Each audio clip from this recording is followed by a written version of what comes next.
Alas 12 na po ng tanghali at One Balita Pilipinas na. Ito po si Cheng Kitan, ang inyong pambansang wealth coach. Hirap ka ba mag-ipon? Baka may maling kaisipan ka lang kaya ikaw ay nahihirapan. Ito na po ang 5 maling kaisipan o ika nga nagpapahirap po sa atin sa pag-iipon. Number 1, hindi ko kailangan mag-ipon dahil may panahon pa. Bata pa naman ako. Nako, ito isang maling paniniwala po. Dapat ginagawa agad. Huwag na ipapabukas. Kahit tayo ay bata pa, mahalaga na magsimula po tayo para magkaroon tayong tinatawag na magandang financial habit. Tatandaan nyo, kung anong pag-uugali mo nung ikaw ay bata pa, yan ay dadalin mo hanggang ikaw ay tumanda na. Paano na kung ikaw ay nasanay sa gastos now, di ba? Pulubi later, shopping now, pulubi later, di ba? Travel now, pulubi later. Oo, di ba? Mas maganda ipon now, ginhawa later. Ipon now, retire later. Ipon now, and then, syempre, tupad ng pangarap later. Di ba? Yan ang una pong kailangan natin gawin. Pangalawa, maling kaisipan, kaya nahirapan tayo mag-ipon. Masaya na ako sa kasalukuyang buhay ko. Hindi ko na kailangan mag-ipon. May pumapasok naman ako ng sweldo. Yes, may pumapasok ka pang kita ngayon. Kasi nga ikaw ay malusog pa. Ito yung tanong ko. Pag ikaw ay tumigil na sa kakatrabaho, may papasok pa bang pera? Pag tumigil na pong pagpasok ng pera at wala kang naipon, wala kang na-invest, wala kang napalago, ano pang mangyayari in the near future? Doon tayo magkakaroon ng problema. Kaya mahalaga po, habang maaga pa, pag tayo po ay nag-iipon, hindi lang natin iiponin, dapat paglaguin natin para pagdating ng panahon, may papasok pa rin pera. Pangatlong maling kaisipan kung bakit tayo nahirapan mag-ipon. Hindi ako marunong mag-ipon. Kaya kahit anong ginawa ko, wala naman nangyari. Ay nako. Alam mo, ito lang sabihin ko po sa inyo. Tumingin kayo sa akin. Kung gusto, gagawa ng, paki-fill in the blanks, paraan. Kung ayaw, maraming dahilan. Ay nako, dapat. Kailangan natin matutunan. Alam mo, sa totoo lang, hindi naman talaga mahirap mag-ipon. Mahirap lang gawin. Kasi ang dami lang po natin na tinatawa na maling habits Di ba? Bakit kaya mas masarap pa talagang kumain, di ba? Kesa mag-diet. Bakit kaya mas masarap pa mag-shopping kesa talagang mag-ipon, di ba? Yun nga Yun ang problema po natin. Pang-apat na dahilan kung bakit tayo nakakaipon. Mag-iipon na lang ako pagka yumaman na ako, pag lumaki nakita ko. Ito lang problema. Ito lang. Ang pag-iipon, hindi ginagawa pag ikaw ay mayaman na. Ang pag-iipon, ginagawa kahit anong estado ng buhay mo. Di ba? Kahit minimum wage earner ka, hindi dapat maging hadlang. Dapat ang formula natin sa pag-iipon, income minus, di ba? Ipon minus gastos. Unahin mo ng pag-iipon bago gumastos. Pag inuna po natin ang paggagastos bago tayo mag-ipon, di pisong duling walang matitira. And last but not the least, ba't nahihirapan mag-ipon? Mahirap lang mag-ipon dahil maliit lang kinikita ko. Ito lang, tanong ko at hamon ko sa iyo, natatandaan mo yung unang sweldo mo. Nung unang sweldo mo, nung maliit, di ba? Na pagkakasya, minsan may sobra pa. Nung lumaki na, nagkulang na, nagkautang pa. Kaya kung makikita mo talaga, ang problema hindi yung kita, ang problema yung taong humahawak ng kita. Di ba? Kailangan i-prioritize muna natin ang needs versus wants. Di ba? Pag inuna po na natin ang needs versus wants, makakaipon ka talaga. Kaya mahalaga na unawaan natin ang kahalagahan ng pag-iipon at pagbabudget upang mapanatili ang kapanatagan pagdating sa kaperahan. Tatandaan, tamang karunungan, tamang disiplina po ang susi sa pagyaman.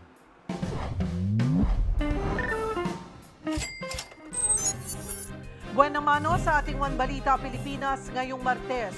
Senate Sergeant at Arms nasa Davao City na para tumulong sa pagdakip kay Pastor Apollo Kibuloy. Inilatag na kondisyon ng Kingdom of Jesus Christ founder para sumuko, hindi raw konforme kay Pangulong Bongbong Marcos. It seems to me a little bit tail wagging the dog, ang tawag, na siyang magbibigay ng kondisyon sa gobyerno doon sa kaso niya. Convoy ni dating Ilocos Sur Governor Chavit Singson sinita matapos dumaan sa EDSA busway. Singson nagsorry at iginiit na hindi tinakasan ang parusa. I'll be giving 100,000 sa mga nakahuli. Tensyon sa Cebu Ports Authority. Cebu Governor Gwen Garcia nagpadala na ng mga pulis matapos pwersahang pasukin ng mga tauhan ni Cebu City Mayor Michael Rama ang Pantalan dahil wala raw itong business permit. Total solar eclipse na hindi naman umabot sa Pilipinas. Nagdulot ng panic buying sa Socorro, Surigao del Norte. Ano kaya ang dahilan?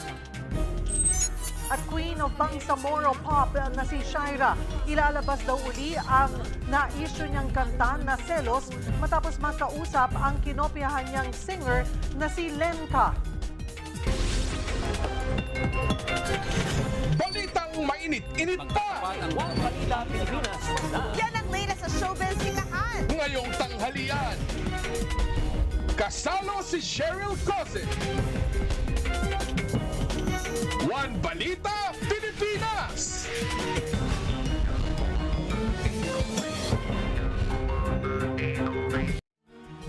Magandang tanghali, Luzon, Visayas at Mindanao.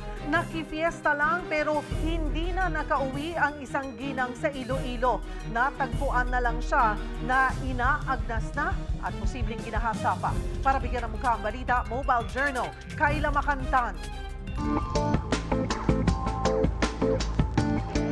Condolence gid sa family. Linggo pasado alas 5 ng hapon, nakita ang naaagnas ng bangkay ng isang babae sa barangay Tambong Miagaw sa Iloilo. Ang biktima, posible umanong ginahasa pa.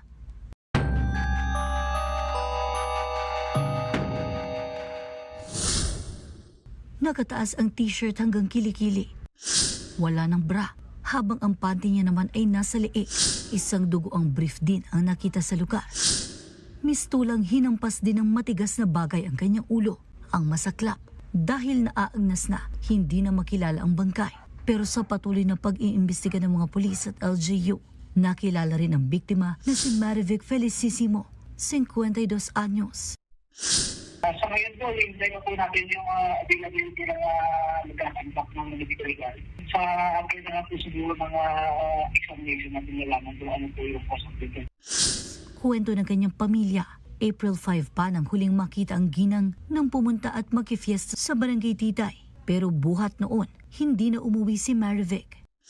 Sa kuha ng CCTV sa barangay Diday, makikita ang isang lalaking naka-jersey na naglalakad. Makalipas lamang ilang segundo, makikita naman si Marivic na naglalakad din sa parehong direksyon. Sa iba pa umanong kuha ng CCTV na hindi na inilabas ng otoridad, nakita umanong sinusundan ng lalaki ang biktima. Nakilala siyang si alias Boy, 26 anyos na construction worker. Binisita ng mga pulis ang construction site kung saan siya nananatili. Pero sabi nila, Biyernes pa umalis ang lalaki na nakafiesta rin pero hindi na rin umuwi pa. Ako rin sa mga kasama niya sa trabaho, since Friday, hindi na po rin pakimado sa kanila. Palaisipan din daw ang nawawalang 15,000 cash at ilang mga kable sa site kasabay ng pag-alis ng suspect. May 4 nang nakausap na persons of interest na itinuturong nakasama ng biktima sa fiesta pero tugma raw ang kanilang mga alibay. Kaya naging pangunahing suspect si alias Boy na hindi pa rin nakikita sa sino mang makapagbibigay impormasyon. Agad lamang ipagbigay alam sa pinakamalapit na himpilan ng mga pulis. Mobile Journal, Kayla Makantan, hatid ang mukha ng balita.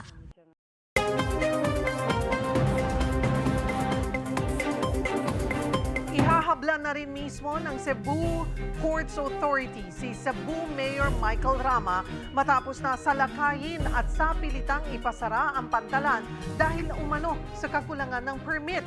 Yan at iba pang balitang dako ihahatid ni One News Cebu Desk Dale Israel. Dale? May utos Cheryl, gustong kasuhan ng Cebu Ports Authority o CPA si Cebu City Mayor Michael Rama dahil sa sapilitang pagibangan sa gate ng ahensya. April 1 nung sinira at sapilitang pinabuksan ng mga staff ng Office of the Mayor ang isang gate ng CPA malapit sa construction ng expansion sa berthing piers. Wala raw kasi itong building permit. Giit ni CPA General Manager Kit Comendador, autonomo sila at hindi sakop ng jurisdiction ng Cebu City o ng kahit ano pang LGU. Kagnay niyan, inutos na ni Governor Gwen Garcia sa mga pulis na i-secure ang CPA para hindi na maulit ang pilit na pagpasok ng Cebu City LGU sa Pantalan. Maapektuhan na raw kasi hindi lamang Pantalan sa Cebu City kundi pati sa buong probinsya. Para naman sa mga abogado ni Mayor Rama, Pangingialam na naman ito ng gobernador sa mga affairs ng Cebu City na isang independent and highly urbanized city. Nagbabala naman ang alkalde sa mga pulis na huwag makialam dahil lalabag umano sila sa maraming batas. Isa pang balitang dako, Cheryl, isa na namang malaking sunog ang sumiklab sa Cebu City alas 4 ng hapon kahapon. 63 bahay sa barangay Sambag 2 ang naabo sa sunog. Dikit-dikit ba ang mga bahay kaya naging pahirapan sa pag-apula ng mga bumbero. Inaalam pa ng Bureau of Fire Protection kung ano ang mitsa ng apoy, pero ayon sa mga residente, isang aircon down na nag-overheat. Kasalukuyang nakasilong sa City Central School ang mga nasunugan sa Sambag 2. Mao kana ang mga balitang dagko dinhi sa Sugbo karong adlaw. Balik sa iyo dyan sa studio, Cheryl. Daghang salamat, One News Cebu Desk Dale Israel ng One News Cebu.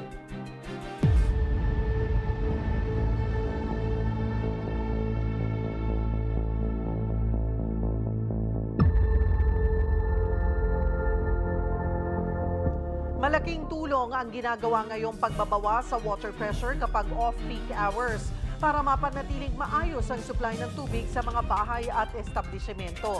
Pero huwag pa rin daw pakampante ayon sa mga otoridad. Para bigyan ng mukha ang balita, Mobile Journal, Francis Orso.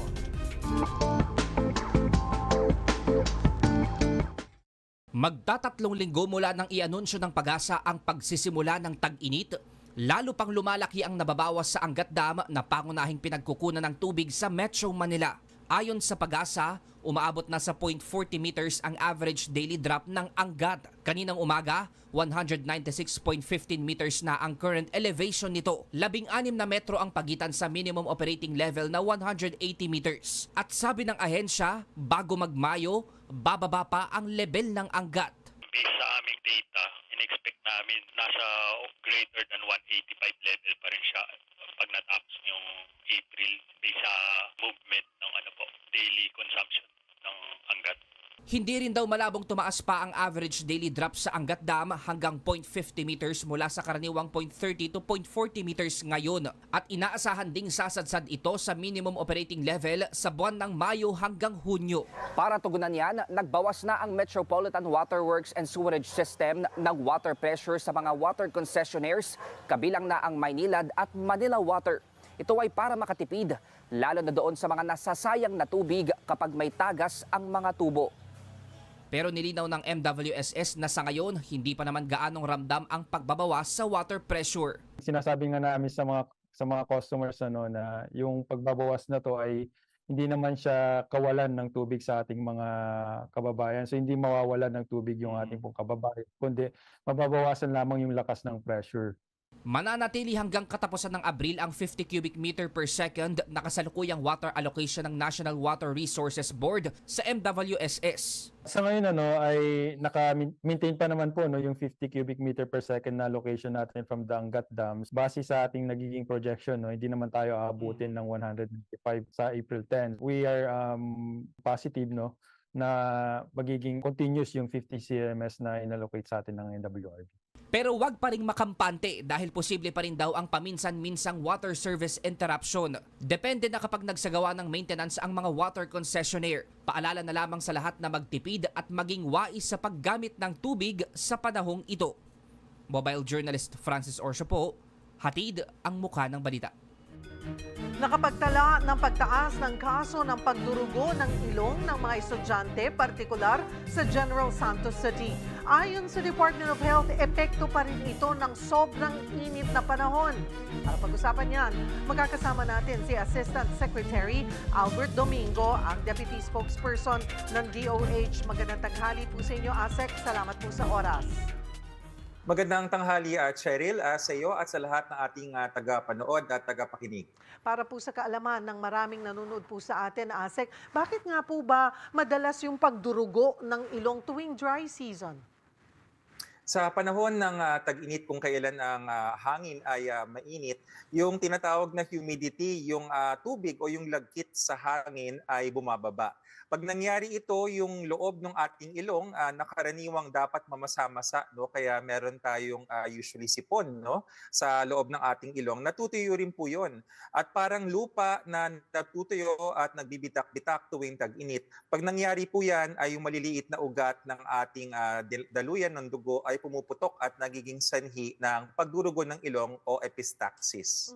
Oh, okay. Pero wala naman po bang dapat ipag-alala ang publiko on this? Normal po ba itong nangyayari? Or kailan masasabing alarming po ang pagdurugo ng ilong? Yes, Cheryl, tunay na nakakatakot pag nakita natin, no, na may dugo na lumalabas sa ilong natin. Ngunit dapat nating alalahanin na ito ay karaniwang nangyayari, lalo na kung ang panahon ay mainit o kaya kung ang pasyente ay medyo nakalikot or pasintabi po, nakulangot, kinamot ang ilong at nakakalmot siya at nagsusugat. Ngunit kapag ito ay nangyayari sa ibang panahon ng taon or paulit-ulit sa isang pasyente, dapat na po siyang ipatingin dahil baka hindi na init ng panahon. Baka may iba na pong sakit tulad ng problema sa dugo, sa pagkakapal or paglalabnaw ng dugo.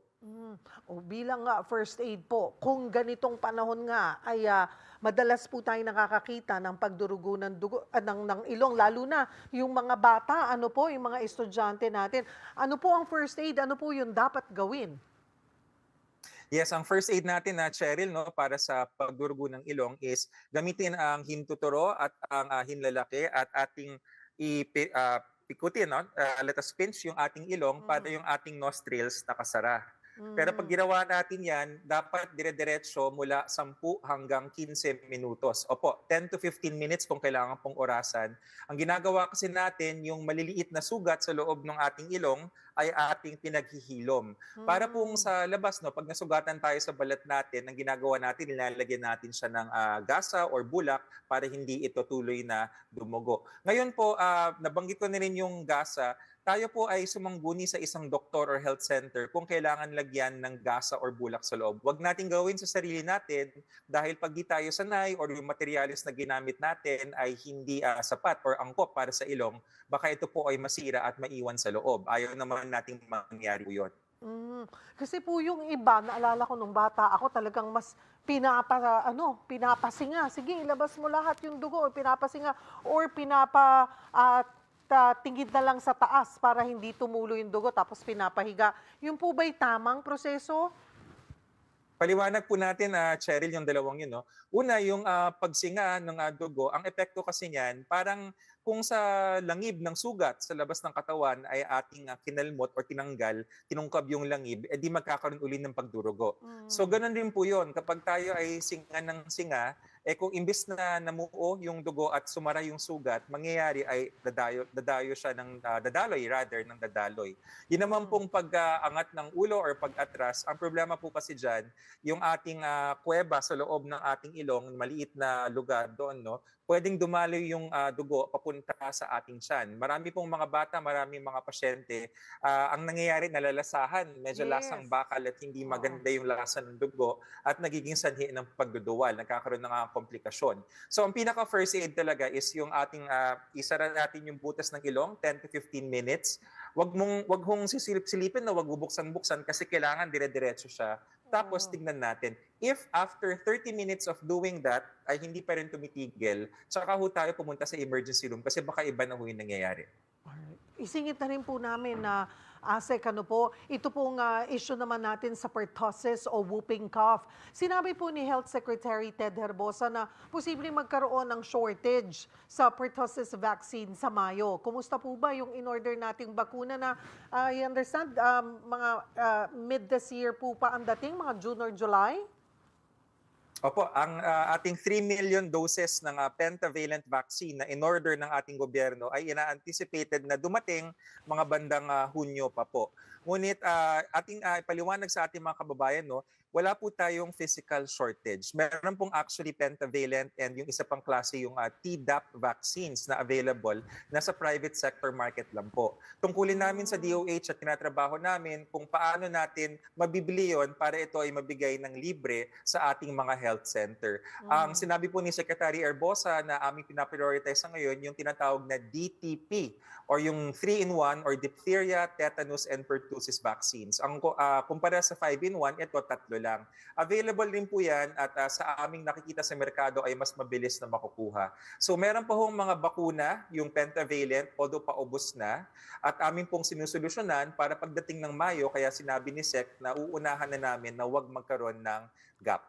Okay. Yung DTP po, mayroon pa po bang available? Yung pentavalent po, meron pang available. Paubos lang po. Yung DTP yung bibilhin natin na pangbigay habang inaantay natin yung pamalit na pentavalent na 3 million doses.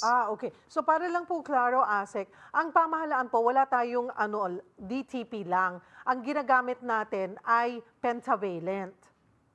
Opo, pentavalent yung ginagamit natin. To be sure po, merong ibang mga regional centers na may kaunting stocks ng DTP, pero hindi siya yung bulk na maramihan. So baka yung ibang kababayan natin, baka magulat sila, meron silang makuhang DTP. That's good kung meron po, tanggapin niyo po yun. Ang nangyari lang po kasi is sa procurement, yung pentavalent yung pinakamarami. Okay, bakit po tayo ngayon nagkukumahog or naghihintay? Nagkaroon po ba tayo ng delay sa pag-procure po ng bakunang ito? Hindi po siya delay, no? Nangyari tayo na nung pandemic talagang hindi tayo nakapagbakuna. So yung mga nakikita nating mga bata, ito yung mga hindi nabakunahan before. At yun po ang dahilan kung bakit ang order is not just for the thousands of doses, pero 3 million doses po para mabakunahan agad. Panghuli na lamang po, Asek, paalala sa publiko muli para makaiwas dito sa mga sakit ngayong tag-init at gayon din ang pertussis. Right. So actually maraming mga sakit sa tag-init, no, pero ang pinakamahalaga lalo na yung temperaturang tumataas ang heat index na danger or extreme, no, mula 10 o'clock ng umaga hanggang alas 4 ng hapon ay siguraduhin natin wag na tayong bumilad sa labas at tayo ay lumilim sa isang lugar na maganda ang daloy ng hangin at lagi tayong dapat merong tubig. Hydration po ang solusyon kasi ang kalaban natin sa panahon ng tag-init ay ang matuyuan tayo or dehydration. Sa pagkain naman po, siguraduhin natin na pag tayo ay nagluto, kainin natin kaagad within 1 to 2 hours after natin maluto kasi mabilis mapanis ang pagkain ngayon para wag tayo ma-food poisoning. Sa tubig, kung magkakaroon po ng mga rotational water conservation o bababa ang pressure as narinig natin nag-announce, no? Pag bumalik po ang pressure, buksan po muna ang gripo at hayaang dumaloy ng konti ang tubig para mawala ang kalabuan at ang kalawang. At kung di tayo sigurado bago uminom ay pakuluan ng 2 minuto. Marami pong salamat sa inyong oras, Asek Albert Domingo ng Department of Health. Kumakatok sa ating mga puso ang isang ina na pilit dinudugtungan ang buhay ng kanyang bagong silang na anak. May iba't ibang komplikasyon na kasi sa utak ang bata.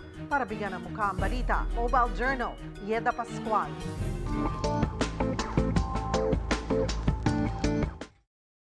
Maituturing daw na himalang nabuhay ang isang sanggol mula Pandibulacan sa kabila ng kanyang sitwasyon.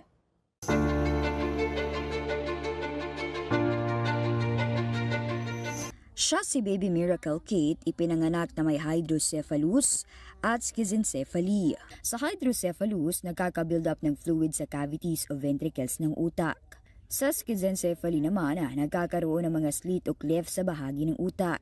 Kwento ng ina ng bata, 3 buwan pa lang siyang buntis, nakita na sa kanyang ultrasound na tila walang bungo si Baby Miracle. Nagtaka po ako kung wala po siyang bungo at bakit po ang lakas niya pong gumalaw sa loob ng tiyan ko nung pinagbubuntis ko pa po siya. Awang-awa po ako sa baby ko nung pinanganak ko po siya. Tinapat din daw siya ng doktor na 1 minuto lang ang itatagal ng kanyang anak. Pero tila himala dahil si Baby Miracle ay 1 buwang gulang na. Kinakitaan siya ng kaunting pag-asa. Hindi siya totally na walang skull ito kasi para itong kung schizencephaly po, meron pa ring skull pero nga merong labasan. Pag sinabi kasing walang skull, yes, I agree with the doctor. Sa mga experience namin, mas madali po silang hindi nabubuhay, namamatay. Pero ito po, actually, is a very rare case. Hindi pa malinaw kung anong pinagmula ng mga kondisyon ni Baby Miracle. Pero ayon kay Doc, posibleng dahil kulang sa vitamins ang ina o di kaya ay nagkaroon ng virus o exposure sa mga kemikal noong nagbubuntis. Kung mabibigyan ng mga operation katulad ng shunting para po yung utak niya ay hindi masyado ma-pressure. Kasi hydrocephalus pa rin eh. Ibig sabihin maraming tubig sa utak, kailangan na mailalagay tubo papunta sa tiyan para ma-decompress po yung kanyang brain. Ngayon natakpan na ang mga mata ni Baby Miracle at hindi na siya nakakakita. Pero masigla ito at malakas pang dumede. Yun nga lang kailangang tutukan si Baby Miracle. Kaya parehas na hindi makapagtrabaho ang kanyang mga magulang. Nahirapan po siyang gumalaw. Din po sa ulo niya, lalo pong lumalaki. Kailangan pa po, pag binubuhat po siya, 3 tao po ang nakaalalay po sa kanya. Nananawagan po ako sa mga taong may mabubuting puso para sa baby ko at madugtungan pa yung buhay ng baby ko. Maraming salamat po sa inyong lahat sa mga nanonood. Ako po si Mobile Journal Yeda Pascual na nagpapaalala na ang bawat may karamdaman ay kailangan din ng kalinga. Huwag magpaapi sa loob ng ating teritoryo. Yan ang mensahe ni Pangulong Bongbong Marcos Jr. ngayong araw ng Kagitingan. Pero tanong ng kapatid niyang si Senator Amy Marcos, paano kung wala namang armas ang ating mga tropa? Para bigyan ng mukha ang balita, Mobile Journal, Julie Baiza. Tulad ng pinamalas ng ating mga dakilang ninuno, hindi tayo dapat magpasupil at magpaapi, lalo na sa loob ng ating sariling bakuran. Ito ang matapang na pahayag ni Pangulong Bongbong Marcos kasabay ng paggunita sa araw ng Kagitingan. Tila malaman ang pahayag ng Pangulo ngayong muling umiinit ang tensyon sa South China Sea. Sa kanyang talumpati sa Mount Samat National Shrine sa Pilar, Bataan, sinabi ni PBBM na dumaranas pa rin na makabagong problema at panganib ang bansa pagdating sa ating soberanya. Some portend clear and present threats to our sovereign rights and in fact have already caused physical harm to our people. Ang mga ito ay hindi katanggap-tanggap, hindi makatwiran o makatarungan, lalo na sa panahong ito ng payapang pakikipag-ugnayan ng mga bansa. Maging inspirasyon daw sana ang karanasan at sakripisyo ng mga veterano ng gyera, 82 taon na ang nakalilipas, para patuloy na ipamalas ng mga Pilipino ang katapangan, pagkakaisa at pagmamahal sa bayan. Kasabay nito, muli namang pinagtibay ng Pangulo ang pagsuporta sa ating mga sundalo at defense forces. Maging ang benepisyo para sa mga sundalong nagkaroon ng permanent disability. I am directing the Defense, Budget and Finance Departments to study the existing separation benefits of soldiers who incurred total permanent disability in the line of duty, to see if these are commensurate to the sacrifices that they have made. Ang kapatid naman niyang si Senadora Amy Marcos iginiit ang pangangailangan sa armas. Ngayong kabi-kabila ang gyera, maging ang posibilidad na magkaroon nito, tiyak na kakailanganin daw natin yan. Nakalulungkot umano ang pagbagsak ng basic weapons and ammunition production nitong nakaraang taon kahit tumaas ang paggasta ng 420%. Tanong ng Senadora, saan napupunta ang pera? Mobile Journal Julie Baiza po, hatid ang mukha ng balita.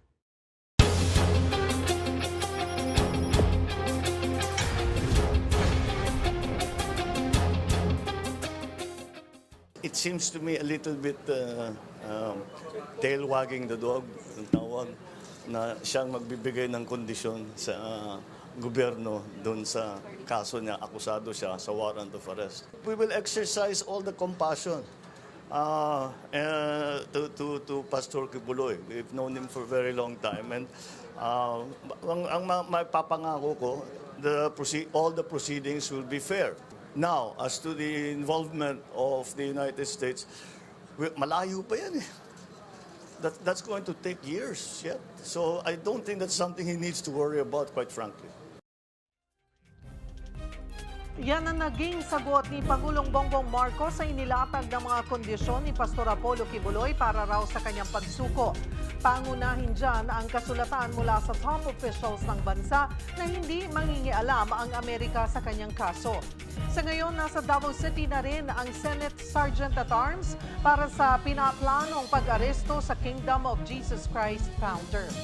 Para sa update, makakasama natin live si Bril Montalvo. Bril, may mga impormasyon na ba kung nasaan nga si Pastor Apollo Kibuloy?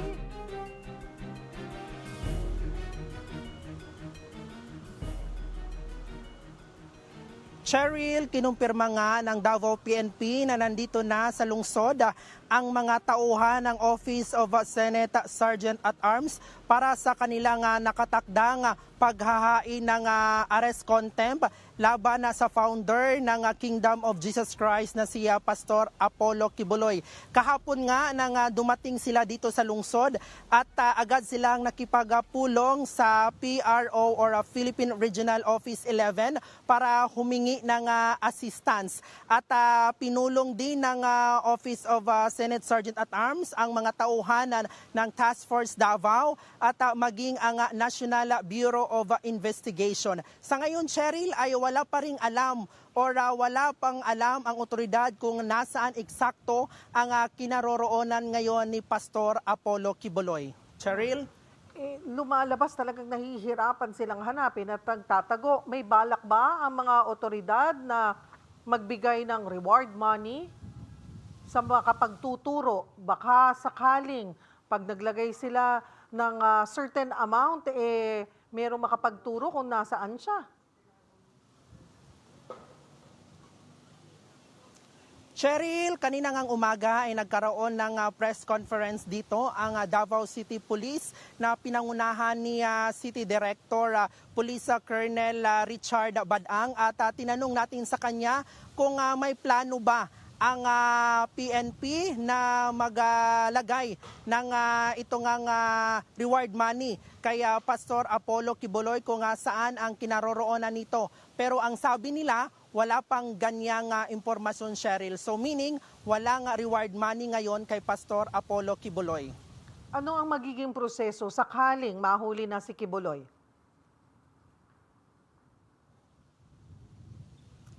Cheryl, ayon nga sa otoridad, kung sakaling mahuhuli itong si Pastor Apollo Kibuloy or susuko ito sa otoridad, ay agad nila itong ito-turn over doon sa Maynila sa opisina ng Senado. Cheryl? Ano daw yung challenge nila? Kasi hindi na lamang PNP ang naghahanap, di ba? Ano-ano pa bang ahensya ang nagtutulungan para mahanap si Pastor Apollo Kibuloy? At ano yung bakit sila nahihirapan na hanapin?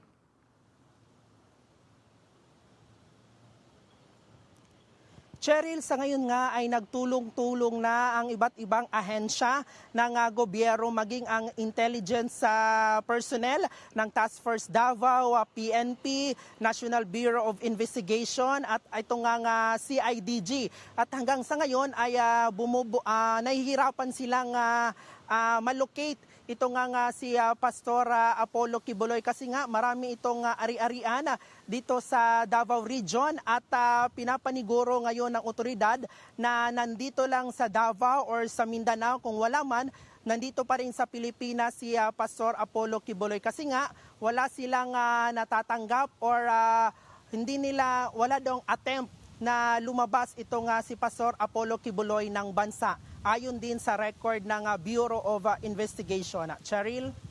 May reaksyon na ba mula sa kampo ng pastor hinggil dito sa mensahe o reaksyon ni PBBM dun sa kanyang mga kondisyon?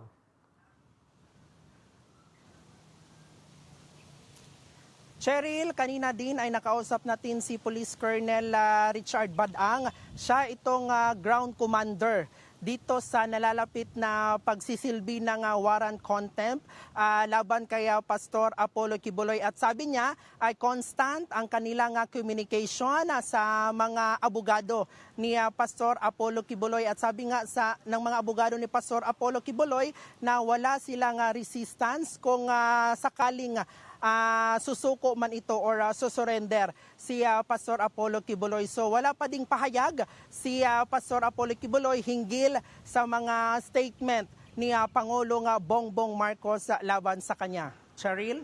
Maraming salamat for the update, Bril Montalvo.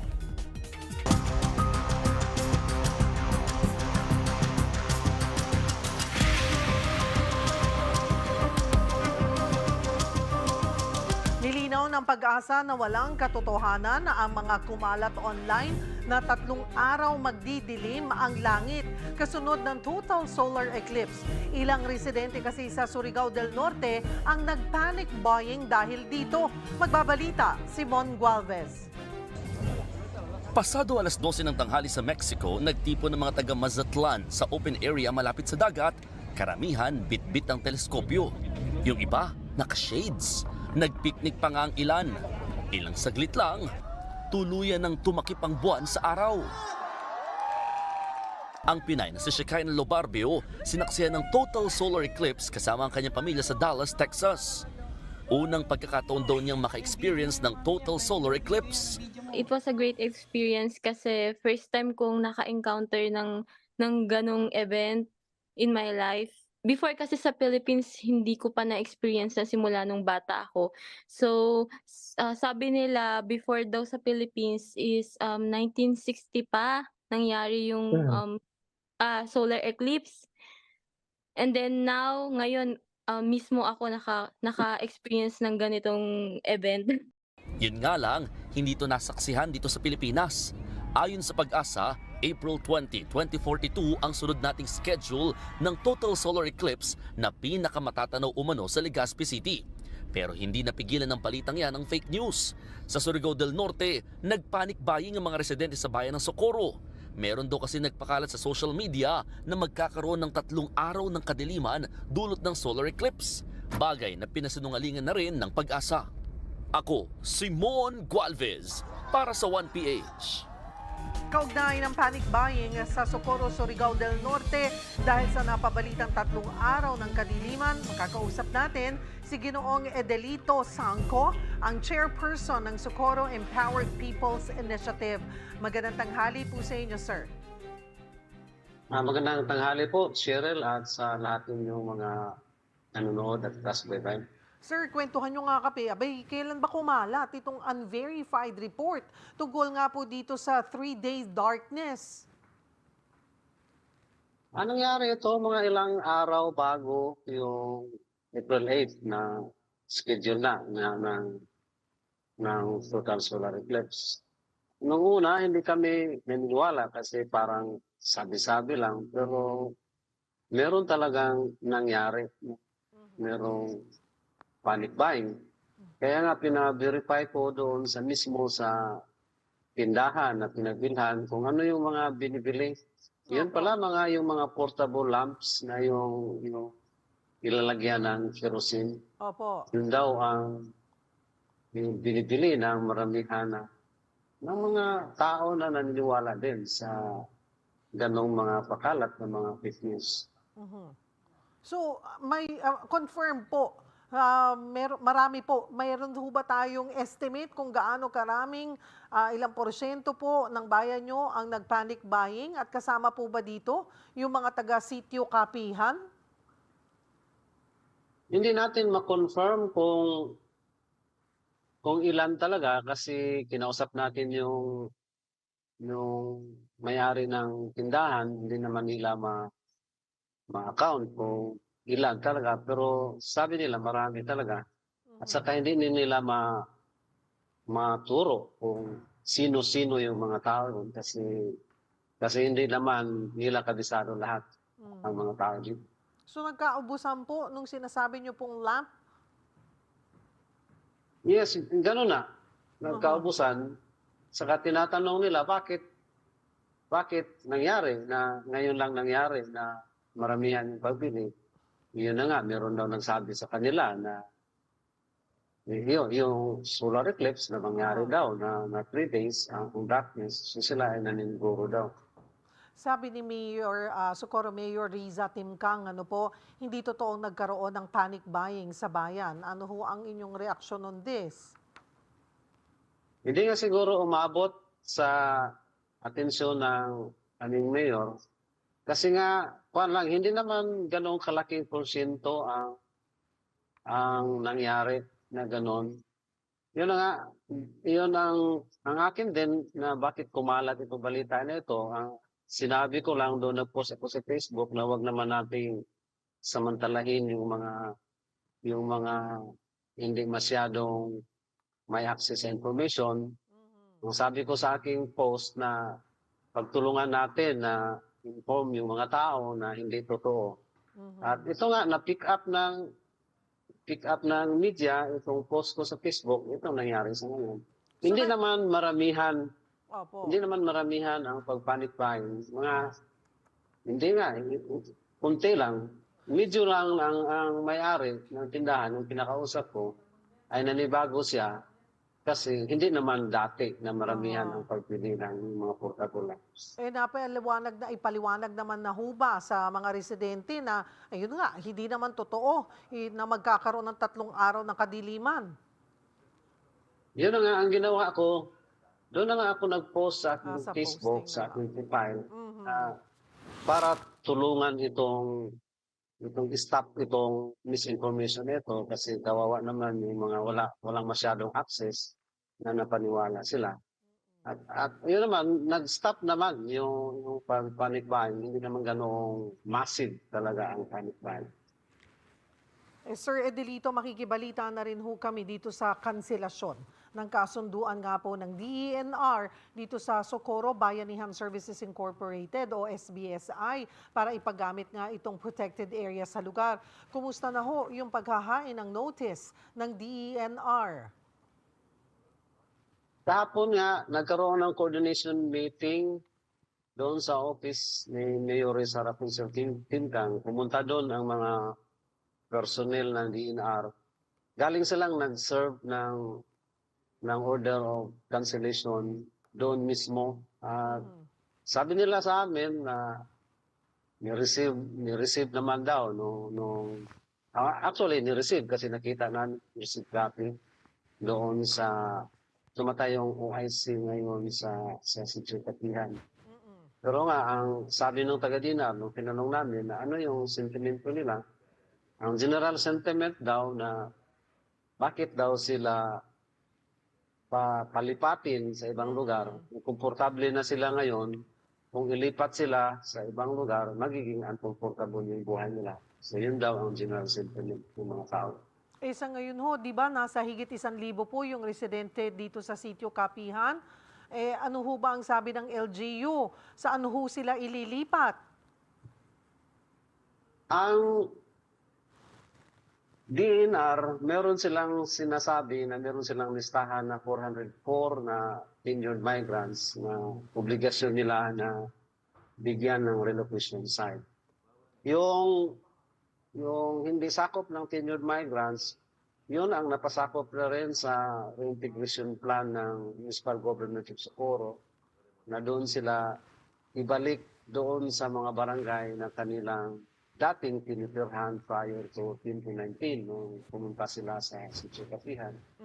So nakalatag na ang reintegration plan ng Municipal Government of Socorro para sa kanila.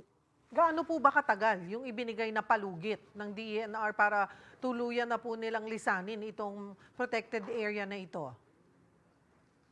Ang nakalagay sa order ay dapat i-vacate ng mga residente doon, tenured migrants o not, at nakalagay din doon na dapat mag-self-demolish sila sa kanilang mga bahay at a reasonable period of time. Wala namang definite na period of time na in coordination with the concerned agencies. So kung ano yung reasonable period of time, yun ang pag-uusapan ng pinatawag na meeting ni Governor Lyndon Barbers ngayong April 12. Merong meeting doon sa provincial capital sa Surigao City. Kasama na rin yung mga officers ng Socorro Bayanan Services Incorporated at lahat ng mga concerned agencies pupunta din, attend din sa meeting at doon pag-uusapan kung ano yung mga ways forward after sa pag-receive nila ng order of cancellation. May reaksyon po ba yung mga residente ng Sitio Kapihan na about this? Na Yun na. kailangan, sabi nyo nga po, Ang kailangan reaksyon nilang nila, mag-self-demolish. Opo. bakit daw sila palipatin? Talagang komportable na daw sila doon. So yun ang kanilang, ang general nilang reaction. Sana, sabi nila, wag na lang silang galawin. Alright. Marami pong salamat. Ginoong Edelito Sangco, chairperson ng Socorro Empowered People's Initiative. Nag-public apology si dating Ilocos Sur Governor Chavit Singson matapos masita ng MMDA kahapon. Isa ang convoy ni Singson sa Sandamakmak na nahuli kahapon dahil sa pagdaan sa EDSA busway. Paliwanag nila, may hinahabol umano silang interview kaya sumingit sa busway. Gayunman, aminado si Singson na hindi ito dapat pamarisan. Tig-isang violation ticket ang ipinataw sa kada sasakyang kasama sa convoy ng ex-governor. Pero si Singson magpapabonus pa umano sa mga nakahuli sa kanya. I'm sorry what happened. Hindi dapat gayahin. Pasensya na po. I'll be giving 100,000 sa mga nakahuli.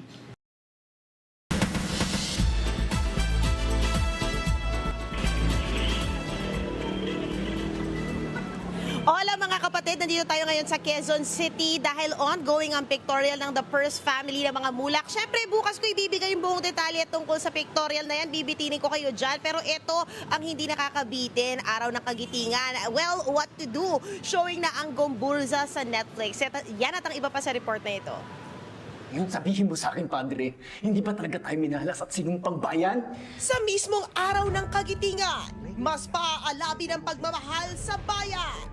Mapapanood ng Metro Manila Film Festival 2023 Most Awarded Film na Gomburza sa streaming giant na Netflix. Matutunghayan na ng mas maraming Pilipino sa iba't ibang panig ng mundo ang kwentong humubog sa ating pagka-Filipino dahil magiging available na ito sa Netflix worldwide. Sandali, hindi niyo ako pinakikinggan! Sandali! Sina Dante Rivero, Cedric Juan at Enchong Di ang gumanap na Gomburza. Directed by Pepe Diokno, ang pelikula na produced by Jescom Films, MQuest Ventures in cooperation with CBM Film Services. Itinalaga na ang direktor na si Jose Javier Reyes bilang bagong chairperson at CEO ng Film Development Council of the Philippines o FDCP. Papalit siya sa iniwang pwesto ni resigned FDCP Chairman Tirso Cruz III. Bago ito, naging technical consultant ng council si Reyes. Inaasahan ng FDCP na makatulong ang kanyang higit 4 na dekadang expertise sa film industry. Assalamualaikum warahmatullahi wabarakatuh. Ilalabas muli sa streaming platforms ang viral hit song na Selos ng binansagang Queen of Bangsamoro Pop na si Shaira. Matatanda ang binura ito dahil sa copyright issue sa melody ng Trouble is a Friend ng Australian singer na si Lenka. Naging leksyon po sa amin ang mga naturang pangyayari. Paglilinaw naman ni Shaira, walang isinampang kaso sa kanila si Lenka. Naging maayos din daw ang kanilang pag-uusap at nagkaroon ng kasunduan. Sa ngayon, may nilabas ng version ng Selos si Shaira. Ang Selos na yan, friend. Eto naman mga kapatid, hindi lang si Win Metawin ang Thai superstar na bumisita sa bansa. Isa namang Thai billionaire actor din ang bumisita rito para ipromote ang kanyang bagong controversial na proyekto. Narito ang report. Isa na namang Thai superstar ang bumisita sa bansa. Walang iba kundi ang billionaire actor na si Peach Patcharang. Siya rin ang heir to the fortune ng third richest family ng Thailand at nagdala ng pinakasikat na French fries brand ng Pinas sa kanilang bansa. It's different perspective as well, you know, it's a kind of different ways of doing things, you know, because normally I never meet any media here as well, so this is my first time. Ang nag-introduce kay Peach sa Pinas ay ang business partner niya na former business manager ni Chris Aquino na si Nico Falces. Kumpiyansa raw si Peach sa Pinoy business partner dahil lumago na ang kanilang negosyo ng more than 100 branches sa Thailand. At ngayon nga ay nasa Singapore at Malaysia na rin. He understands the market better than me. So it's a kind of good, you know. Naichika rin ni Peach ang kanyang controversial na unang series sa Netflix Thailand na The Believers. Isa siya sa nagsulat sa show na tinatalakay ang mga anomalya sa Thai religion kagaya ng Buddhism. We've been super lucky in particular that we got to air because the topics about religion is not supposed to be aired in Thailand because most of the film that talked about monks got banned. So this is just the second film ever to be released. Napapanood na ang The Believers sa Netflix. อาตมารู้นะที่พวกโยมทำกันอยู่นี่ Yan ang latest sa showbiz mula rito sa Quezon City. Balik sa inyo dyan sa studio. Thank you, MJ. At yan po ang mga bumabanderang balita at public service sa inyong tunay ng kasalo sa tanghali. Hanggang bukas, dito sa Balita magpapabusog sa inyong kaalaman. Ako po si Cheryl Quosin. Kami ang 1PH, teleserbisyo para sa Pilipino.